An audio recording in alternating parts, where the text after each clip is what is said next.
দাদা এই ration card আর সার্টিফিকেটের এক কপি জেরক্স করে দিন না। না দিদি, একটু সময় লাগবে। ঠিক আছে, আমি 1 ঘন্টা পরে আসবো। হ্যাঁ হ্যাঁ ঠিক আছে ঠিক আছে, ততক্ষণে হয়ে যাবে। ঠিক আছে।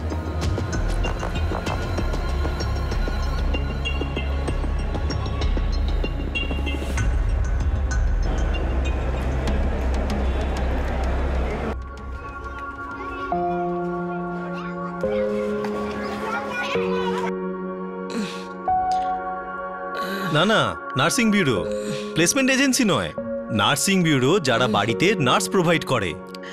হ্যাঁ ওকে। না না শুনুন, আপনি আমাকে মোবাইলে মেসেজ করুন, মেল পাঠাবেন না। আসতে মা। মাসিমা, আপনার চা টেবিলের মধ্যে রেখে দে।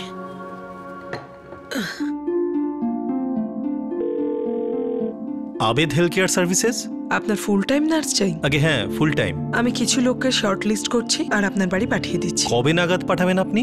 1 দিনের মধ্যেই। আপনার অ্যাড্রেসটা বলুন।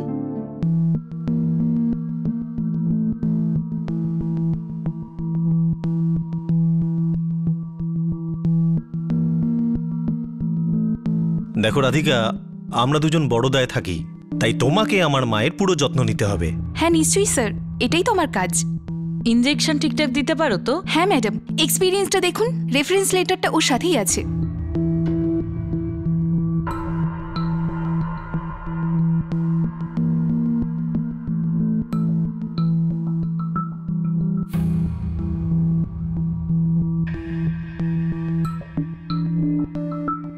ওকে, তোমাকে তাহলে মাস গেলে 15,000 টাকা দেবো। কিন্তু তোমাকে আজ থেকেই কাজ শুরু করতে হবে। ঠিক আছে, আমার জিনিসগুলো নিয়ে আসি। আগত বিপদের কথা আপনি কিভাবে জানতে পারবেন যখন মানুষ মুখে মুখোশ পরে থাকে, যেখানে তার আসল পরিচয় অজানা, এমনকি তার আসল উদ্দেশ্যও অজানা।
হয়ে গেছে।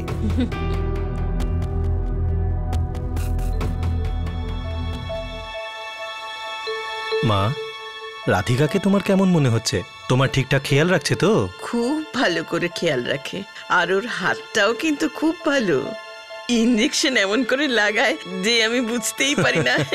মা, আমি তো বলছি তুমি চলো আমাদের সাথে, আমি তোমার ভালো করে দেখাশোনা করব। হ্যাঁ মা, চলো না, বড়দা খুব ভালো শহর। আমি এখানেই ঠিক আছি বাবা। এই বাড়িতে আমার 42 বছর কেটে গেল। আমরা যখন এখানে এসেছিলাম না, তখন তো 9 বছর বয়স।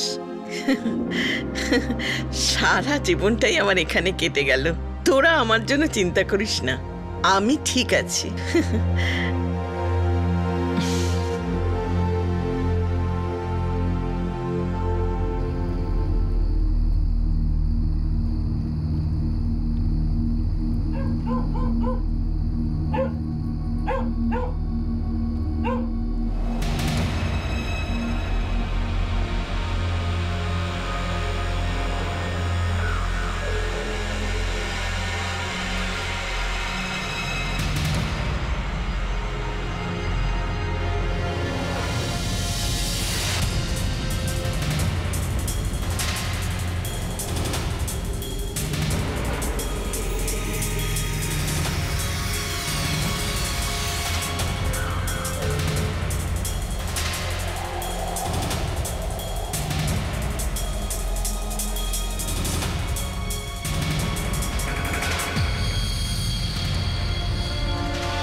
আগে মাসিমার ঘরে চাবিটা দিন না, উনি দরজাটা খুলছেন না। কেন রাধিকা ভেতরে নেই? জানি না, আমি তো 3-4 বার বেল টিপলাম। না, ঠিক আছে।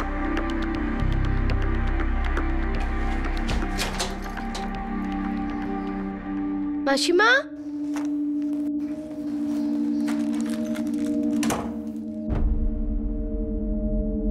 মাসিমা,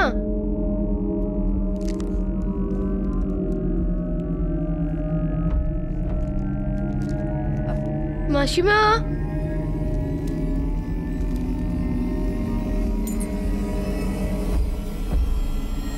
মাসিমা, আরে আরে আরে মাসিমা, আপনি এটা কি করছেন? বসে যান। কোথায় যাচ্ছেন? কোথায় যাচ্ছেন বলুন তো। রাধিকা জানি না কোথায় চলে গেছে। আমি দরজার বেল শুনে ওদিকে যাওয়ার চেষ্টা করছিলাম। আচ্ছা ঠিক আছে, আপনি শান্ত হন, আমি ওকে খুঁজছি। রাধিকা,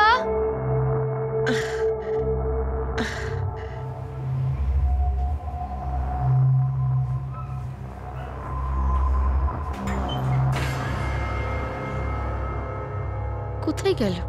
মাসিমা, রাধিকা তো এখানেও নেই। কে জানে ও কোথায় চলে গেল। সকালে আমাকে ওঠায়নি আর চাও দেয়নি। ঠিক আছে মাসিমা, আমি আপনার জন্য চা করে আনছি।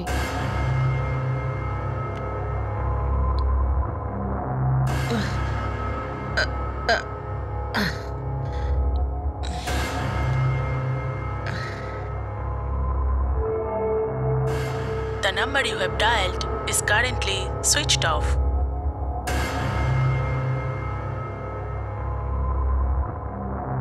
The number you have dialed is currently switched off. মাসিমা, রাধিকার ফোন তো বন্ধ। আমি তো কিছুই বুঝতে পারছি না। রাধিকা হঠাৎ করে কোথায় চলে গেল? নার্স রাধিকা তাম্বে মাত্র 6 মাস কাজ করেছিল, তারপর হঠাৎই উধাও হয়ে যায়। তার ফোনও বন্ধ ছিল। রাধিকার সঙ্গে সঙ্গে বাড়ির কোনো জিনিস উধাও হয়ে যায়নি তো? ও কিছু বলে যায়নি?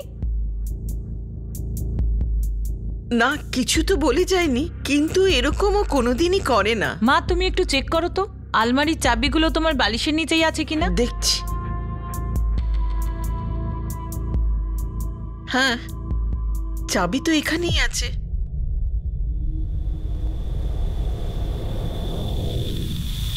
তুমি আলমারিটা চেক করো।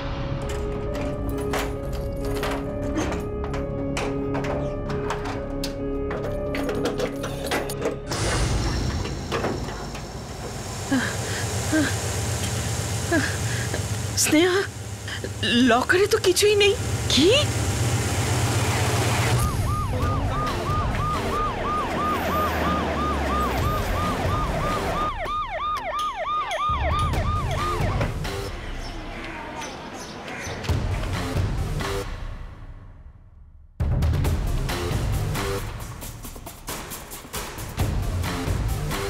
আমরা পরশু এসেছিলাম, লকারে 5 লাখ টাকা রেখেছিলাম। আর ওতে প্রায় 1.5 লাখের মতন জুয়েলারি ছিল। আপনারা এতগুলো ক্যাশ আর জুয়েলারি এমন বাড়িতে রেখে গেছেন যেখানে আপনার বুড়ি মা ছাড়া কাজের লোক আর নার্স থাকেন। আমরা যখনই আসতাম মায়ের কাছে কিছু টাকা রেখে দিতাম, বাকি টাকাটা ব্যাংকে রাখতাম। কিন্তু এইবার একটু তাড়াহুড়ো ছিল, তাই পুরো টাকাটা বাড়িতেই রেখেছিলাম। ভেবেছিলাম সামনের বার এসে ব্যাংকে রেখে দেবো। আর লকারে কত ক্যাশ ছিল কেউ জানতো না, মাও জানতো না। নার্স রাধিকা দাম্বে গায়েব। হয়তো ও জানতো যে লকারে কি আছে।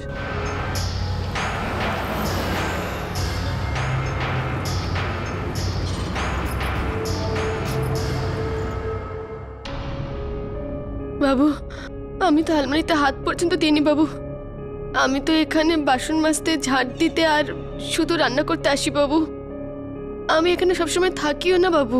আমি চাবিগুলো সবসময় আমার বালিশের নিচেই রাখি। আচ্ছা, রাধিকা কি আলমারি খুলতো? ও শুধু আমার জামা কাপড় বের করা আর রাখার জন্যই আলমারি খুলতো, কিন্তু আমি শুধু ওকে এই আলমারির চাবিটাই দিতাম, এই এই লকারের চাবিটা দিতাম না। ও কি কোনোদিন তোমার সাথে বাড়িতে থাকা টাকা নিয়ে কথা বলেছে?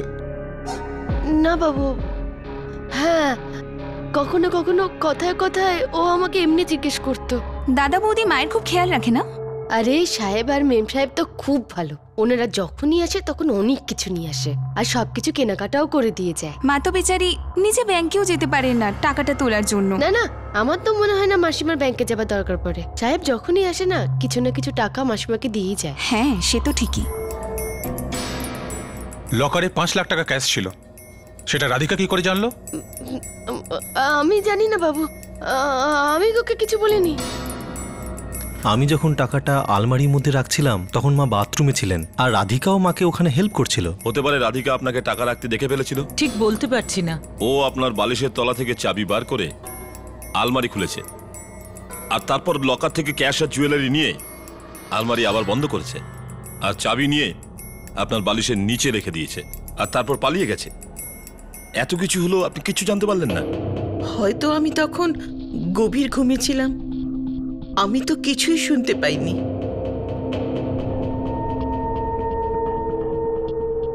ও আভেদ হেলথ কেয়ার সার্ভিসেস থেকে এসেছিল।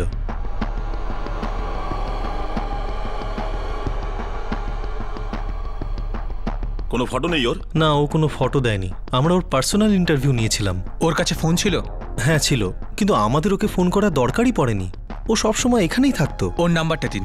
অদ্ভুত ব্যাপার, না এনাদের কাছে কোনো অ্যাড্রেস আছে না ফটো আছে, আর রেশন কার্ডে যে অ্যাড্রেসটা আছে সেটা আলিবাগের। স্যার আমি ওর ফোন রেকর্ডস বের করছি। আর চাকর ছবিটার উপর নজরদারি করার জন্য কাউকে লাগিয়ে দাও, হয়তো ও এর মধ্যে যুক্ত, কারণ ও 3 বছর ধরে এই বাড়িতে কাজ করছে। আর আমার মনে হয় আমাদের একবার আবেদ হেলথ কেয়ার সার্ভিসেসে গিয়ে জিজ্ঞাসাবাদ করা উচিত।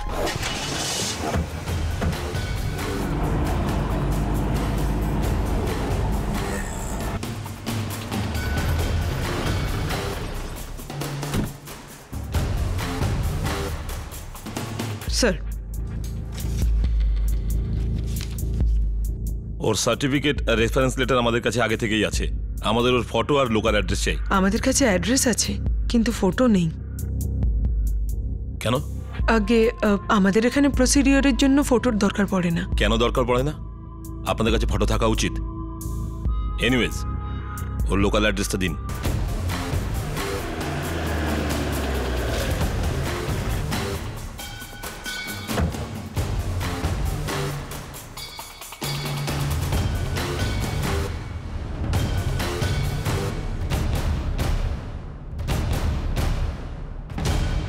রাধিকা সকাল 7:30 নাগাদ এসেছিল, আর ও ঘরের চাবি দিয়ে বলল যে আমি এখন আসছি। কি হয়েছে? দরকারি একটা কাজ আছে, গ্রামে যাচ্ছি। হঠাৎ করে? হ্যাঁ হঠাৎই। আচ্ছা, ও কি আলিবাগ গেছে? কারণ রেশন কার্ডের অ্যাড্রেস অনুযায়ী ও আলিবাগেই থাকে। আগে ও তো সেরকম কিছু বলেনি। আপনি রাধিকা তাম্বেকে 2012 12 নভেম্বর এই রেফারেন্স লেটারটা দিয়েছিলেন? হ্যাঁ দিয়েছিলেন। ও আমার শাশুড়ির ওখানে কাজ করতো, এই 4 মাস মতো কাজ করেছিল, তারপরে আর ওকে দরকার ছিল না। ওর কোনো ফটো আছে আপনার কাছে? না, ফটো তো নেই আমাদের কাছে। আমি আশিস মেহতা। রাধিকা আমাদের ওখানে 3 মাস কাজ করেছিল, ও এখানে খুব ভালো কাজ করত। আপনার কাছে ওর কোনো ফটো আছে? না না, আমি ওর কাছে কোনোদিন ফটো চাইনি। ও আমাদের বাড়িতে প্রায় 9 মাস ধরে কাজ করেছে, নিজের কাজটা খুব ভালোই করতো। ও যে এইরকম কিছু করতে পারে এটা বিশ্বাসই করতে পারছি না।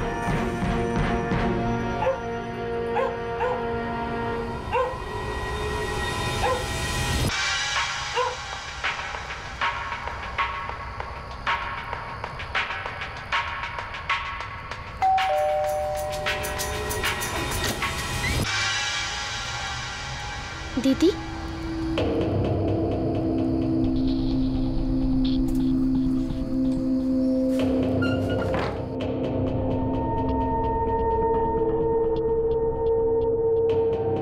আমার তো ভাবতেও ভয় করছে। ও চাবি বের করলো, টাকা চুরি করলো। এর মধ্যে যদি মায়ের ঘুম ভেঙে যেত, জানি না ও মায়ের সাথে কি করত। ওর কোনো ডিটেল কারুর কাছে নেই? আবেদ হেলথ কেয়ার সার্ভিসেসের কাছেও নেই? কি হতো যদি চুরির সময় উষা দেবী জেগে যেতেন?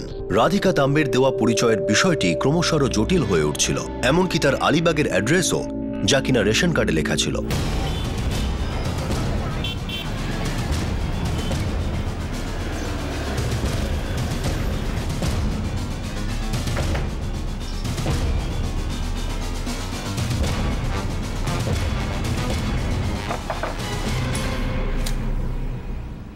বলুন। রাধিকা তাম্বে?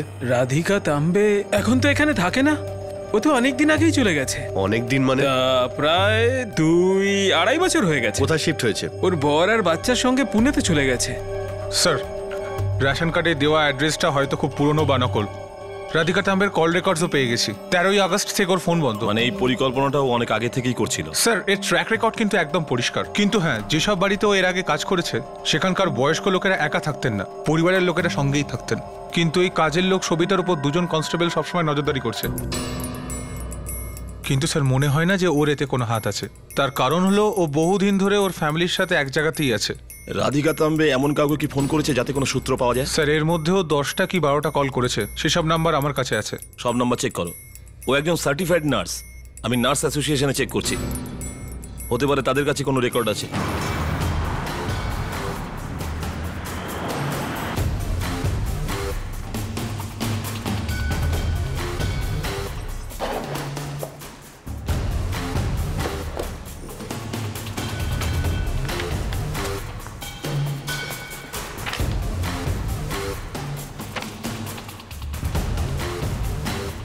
আর কোনো ডিটেল, ওর কোনো ফোন নাম্বার?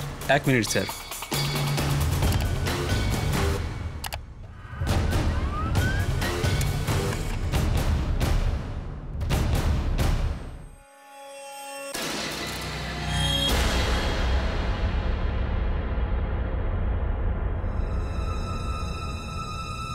দেখে তো মনে হয় 40-45 বছরের। বার্থ অফ ইয়ার 1973। হ্যাঁ, এটা ওনার প্রায় 3 বছরের পুরনো ফটো। ওনার নাম্বারও আছে ওখানে।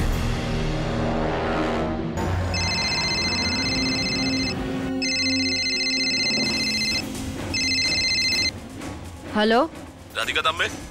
হ্যাঁ বলছি। আপনি কি নার্স? হ্যাঁ, আমি আগে নার্সের কাজ করতাম, কিন্তু গত 2.5 বছর আগে আমি ফ্যামিলির সাথে পুনে শিফট হয়ে গেছি। আপনি কে? আমি পিআই আম্বেকার, আন্ধারি পুলিশ স্টেশন থেকে। আপনি কি আগে আলিবাগে থাকতেন? হ্যাঁ। আলিবাগে আপনার অ্যাড্রেস 14/135 গোবিন্দনগর ছিল। হ্যাঁ, কিন্তু কি ব্যাপার বলুন তো? আপনি 8ই আগস্ট, 7ই আগস্ট আর 5ই আগস্ট রাধিকা তাম্বের সাথে কথা বলেছিলেন? হ্যাঁ, কিন্তু আপনি যেটা বলছেন 44456789 এটা রাধিকা তাম্বের নাম্বার নয়, এটা আমার বন্ধু পূজা মাস্কের নাম্বার। হ্যাঁ, ঠিকই বলেছেন, এটা রাধিকা তাম্বের না, পূজা মাস্কের নাম্বার। হ্যাঁ, ওটা পূজা মাস্কেরই নাম্বার। ও আমার ছোটবেলার বন্ধু। কয়েকদিনের জন্য আমার সাথে মীরা রোডে ছিল। কি হয়েছে স্যার? এখন উনি কোথায়? এখন কোথায় জানি না। গত 2 মাস ধরে আমার ওর সাথে কথা হয়নি। কিন্তু কিন্তু কি ব্যাপার স্যার? না স্যার, এটা রাধিকা তাম্বের ছবি নয়, ও তো ইয়াং ছিল। ওর বয়স প্রায় 20-21 বছর হবে।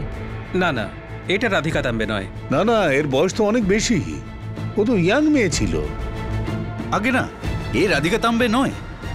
রেশন কার্ড, সার্টিফিকেট সবকিছু নকল। নকল নাম রাধিকা তাম্বে, কিন্তু ওর আসল নাম পূজা মাস্কে। কিন্তু আমাদের কাছে ওর কোনো ছবি নেই।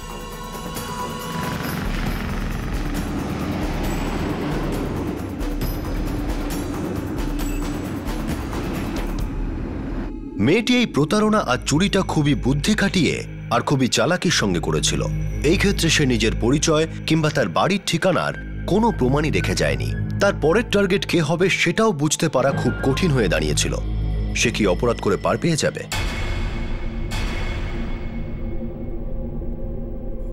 পূজা আলিবাগে নয়, মুরুরে থাকে। মুরুর? মুরুর তো আলিবাগের কাছে। আপনি কি পূজাকে ছোটবেলা থেকে চেনেন? আমরা দুজন ছোটবেলায় একসাথে স্কুলে যেতাম। একটা অ্যাক্সিডেন্টে ওর মা বাবা মারা গেলে ওকে স্কুল ছেড়ে দিতে হয়, আর তখন থেকে ওর আর ওর বোন জাগৃতির খেয়াল রাখার জন্য ওকে কাজ করতে হয়। আপনার কাছে পূজার কোনো ফটো আছে? আমার মোবাইলেই আছে।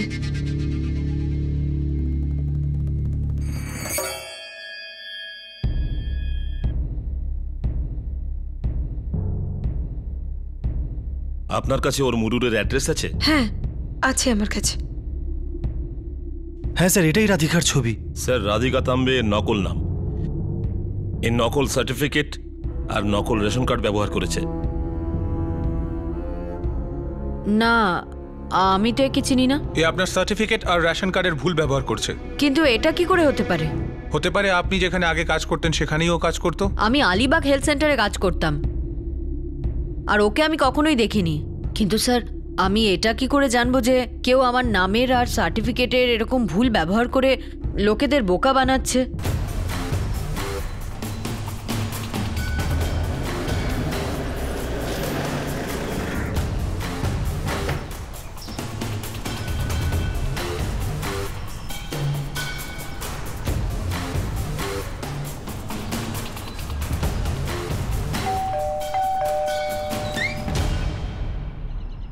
পূজা মাসকে?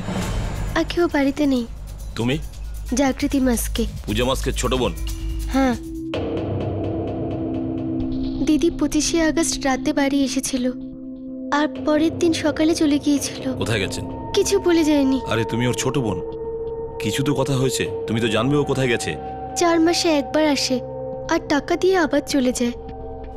আমি এখানে নার্সিং পড়ছি। বড় বোন নকল নার্স যে লোকদের ঠকিয়ে বেড়াচ্ছে, আর ছোট বোন আসল নার্সের পড়াশোনা করছে। স্যার, আমি সত্যি কথা বলছি। আপনি যা বলছেন দিদি যা কিছু চুরি করেছে, আমি কিচ্ছু জানি না। তোমার ফোনটা কোথায়? আমার কাছে কোনো ফোন নেই। যদি দিদির কোনো কিছু জানাবার দরকার হয় তাহলে পাশে রেশনের দোকানে ফোন করে দেয়। দেখো, তোমার দিদি পূজা অনেক বড় ঝামেলায় ফেসে গেছে। এখন যদি তুমি সত্যি কথা না বলো তাহলে তুমিও অনেক বড় ঝামেলায় ফাঁসবে। স্যার, আমি সত্যি জানি না দিদি কোথায়। যখন থেকে বাবা মা নেই তখন থেকে দিদি আমার সবকিছু। আমি জানি না ও কি করছে। আমি শুধু এটুকু জানি যে ও একটা বাড়িতে কাজ করে। গণেশ স্যার, এই মেয়েটার উপর আর এই বাড়িটার উপর 24 ঘন্টা নজর রাখো। Okay sir.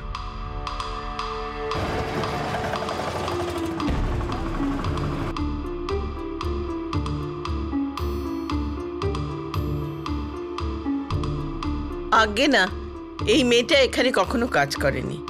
আমি রাধিকা তাম্বেকে খুব ভালো করে চিনি, কিন্তু এই মেয়েটা আগে কখনো এখানে কাজ করেনি।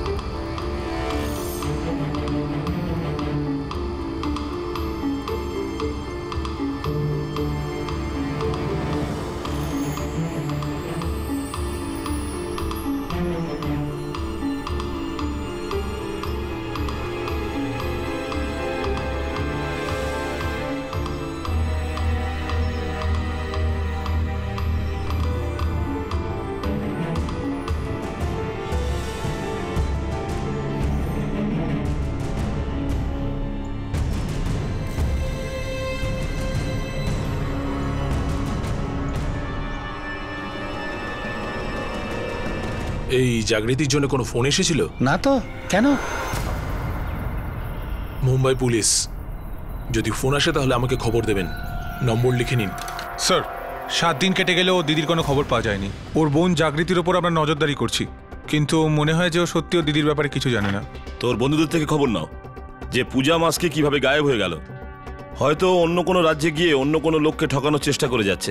স্যার, আমি প্রত্যেকটা পুলিশ স্টেশনকে অ্যালার্ট করে দিচ্ছি।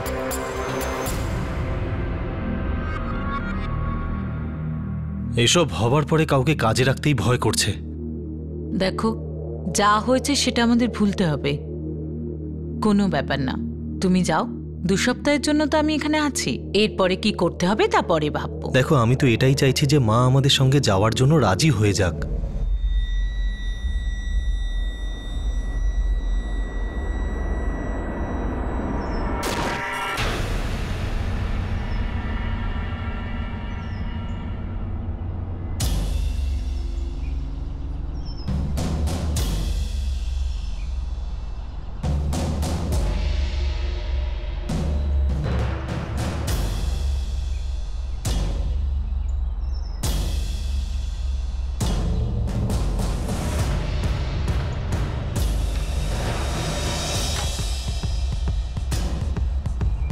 কি বাজে বকছো?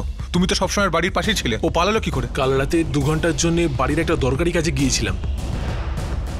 হয়তো সেই সময় পালিয়ে গেছে। তুমি ওর প্রতিবেশীদের সাথে কথা বলেছো? কেউ কিচ্ছু জানে না। মানে এখানে ভাড়ায় থাকতো। গণেশ, ওই একটাই তো লিড ছিল আমাদের।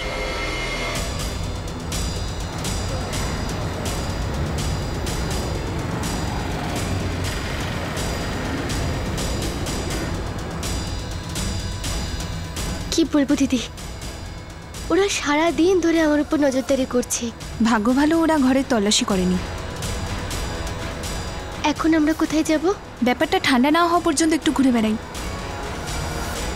আচ্ছা তুই এখন একটু খেয়ে নে, খিদে পেয়েছে তো। পুলিশের কাছে যে একমাত্র লিড ছিল সেটাও তাদের হাত থেকে বেরিয়ে গেল। নকল নার্স পূজা তাম্বে এখন পুলিশের নাগালের বাইরে ছিল, আর পরবর্তী 3 মাস পর্যন্ত মনে হচ্ছিল তার কাছে পৌঁছানোটাও প্রায় অসম্ভব।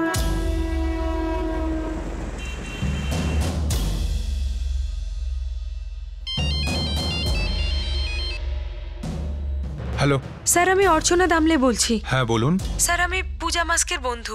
পূজা, যাকে আপনারা খুঁজছেন। হ্যাঁ বলুন। স্যার, ওকে কি আপনারা পেয়েছেন? না, আমরা এখন ওকে খুঁজছি। আপনি কি ওকে কোথাও দেখেছেন? হ্যাঁ, আমি দেখেছি ওকে।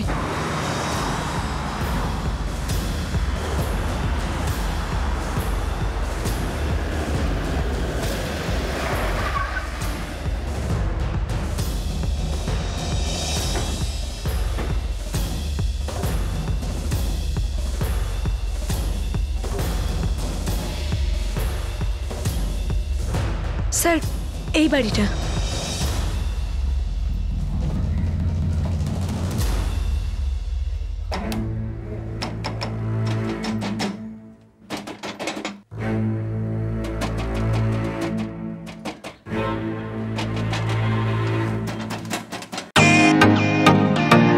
Welcome to beaten world. How may I assist you? নতুন ফ্ল্যাটের জন্য একটা স্ট্যান্ড ফ্যান আর কুলার নেব। এই পচা গরম থেকে একটু স্বস্তি চাই। বাজার চলতে সব ব্র্যান্ড আর ভরসাযোগ্য নয়।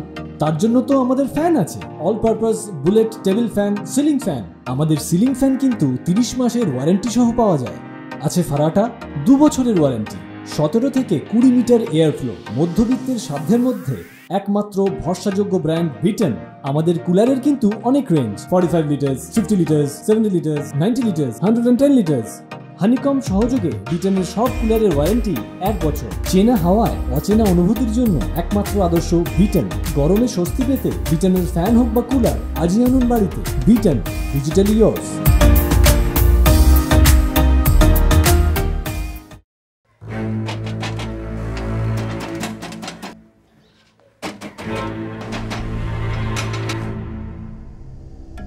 মনে হচ্ছে পুলিশ, সাথে অর্চনাও আছে। ওকে দেখে আমাদের এখান থেকে চলে যাওয়া উচিত ছিল। কি করে জানবো যে ও গিয়ে পুলিশকে বলে দেবে?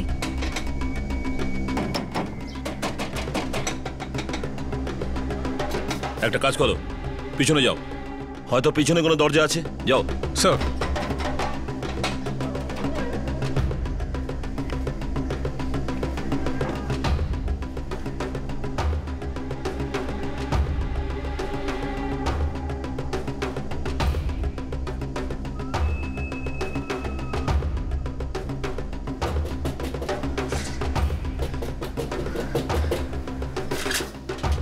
দিদি, ওরা এখানেও আছে।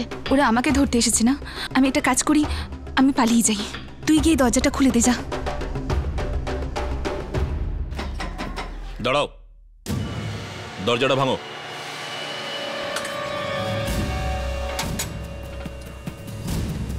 আরে কি হলো? আরে স্যার, কি হয়েছে স্যার? পিছনের দরজাটা খোলো।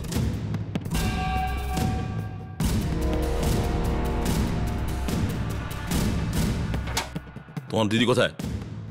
ও এখানে নেই। কিন্তু স্যার, আমি ওদের দুজনকে এখানেই দেখেছিলাম।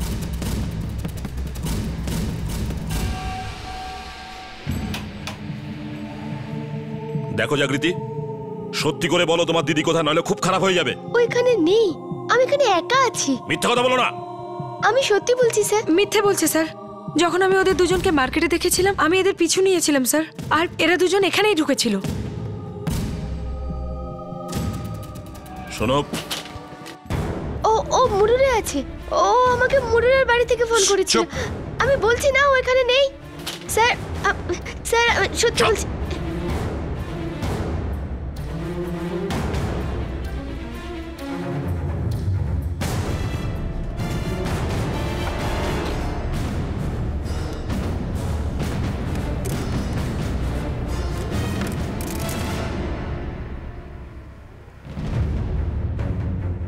স্যার, ও এখানেই আছে।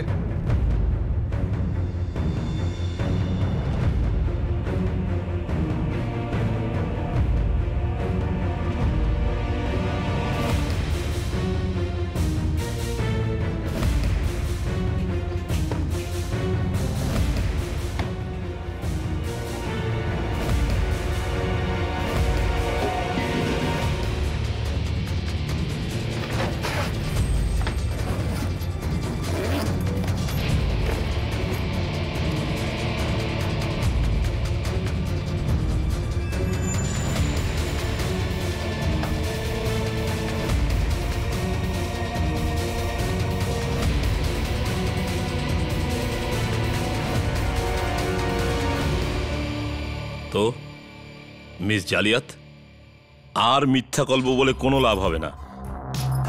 এর থেকে ভালো এটাই হবে যে সবকিছু সত্যি বলো। দাদা, এই রেশন কার্ড আর সার্টিফিকেটের এক কপি জেরক্স করে দিন না। একটু সময় লাগবে। ঠিক আছে, আমি 1 ঘন্টা পরে আসবো।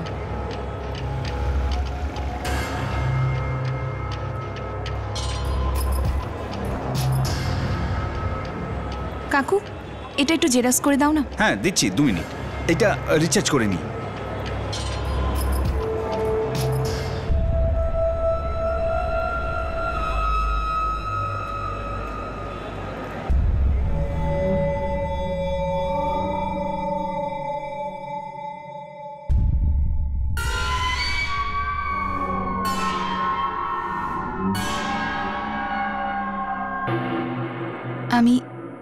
আমি আলিবাগে পরিচারিকার কাজ করতাম।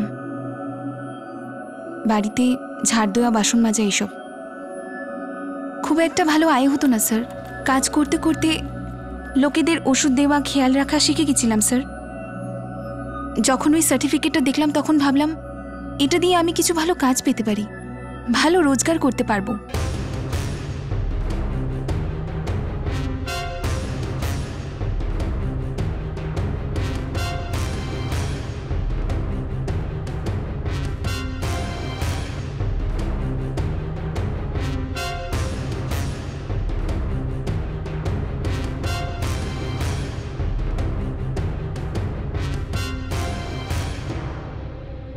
আমি হাসপাতালেও কাজ করেছি স্যার। সেখানে নার্সদের ইনজেকশন দিতে দেখেছি, কাজ করতে দেখেছি।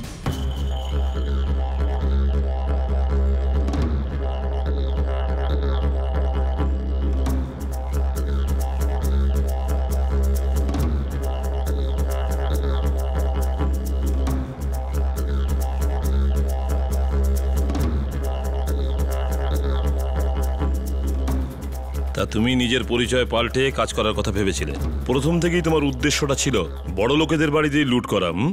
স্যার, আমি আমার বোনকে পড়াতে চেয়েছিলাম।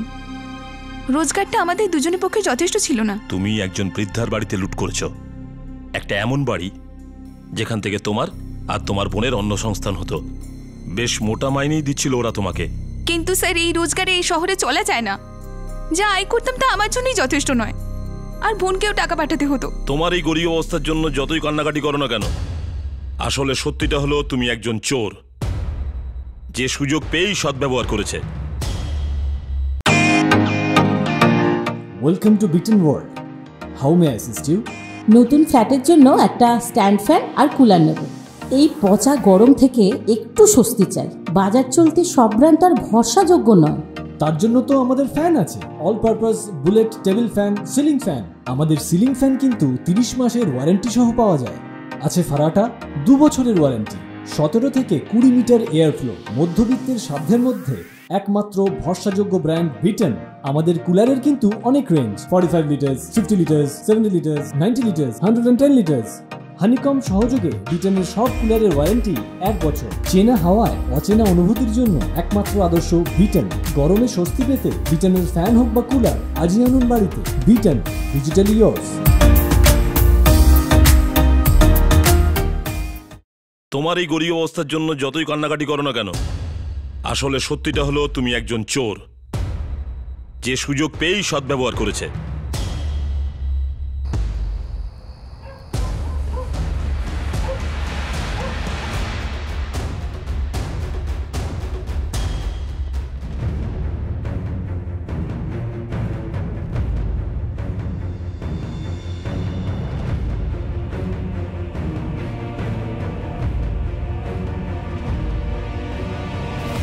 আমি এটা জানতাম যে মা রাত 2টো থেকে 5টার মধ্যে গভীর ঘুমে থাকেন। আমি বালিশের নিচে চাবিটা সেভাবেই রেখেছিলাম, যাতে চাবিটা সহজেই বের করতে পারি।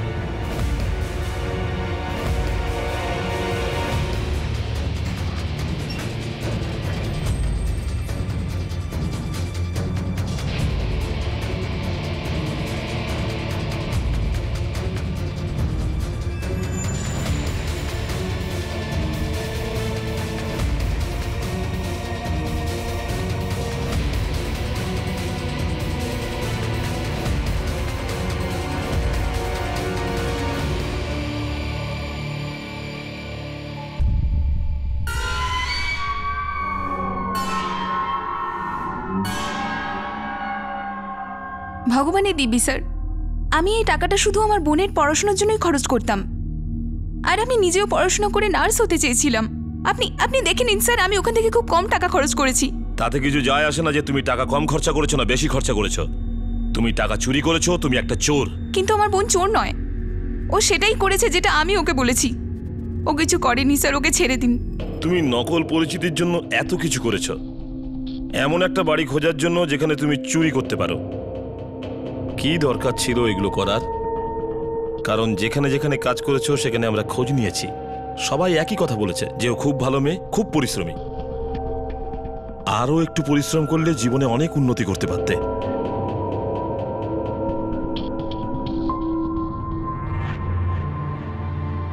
পুলিশ মেয়েটাকে শনাক্ত করার জন্য আর ওর থেকে পাওয়া গয়নাগুলো চেনার জন্য আমাদের ডেকেছে। ওর আসল নাম রাধিকা নয়, পূজা। খুব চালাক ছিল, আমাদের কত সহজে বোকা বানিয়ে গেল। শুধু আমাদেরকেই নয়, আরও অনেককে। যাই হোক, কিন্তু যতদিন এখানে ছিল খুব ভালো করে কাজ করত,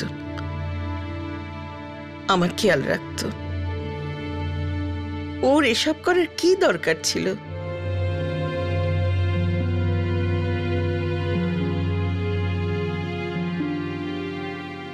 পূজার বোন জাগৃতিকে ছেড়ে দেওয়া হয়েছিল কারণ তার বিরুদ্ধে কোনো অভিযোগ ছিল না।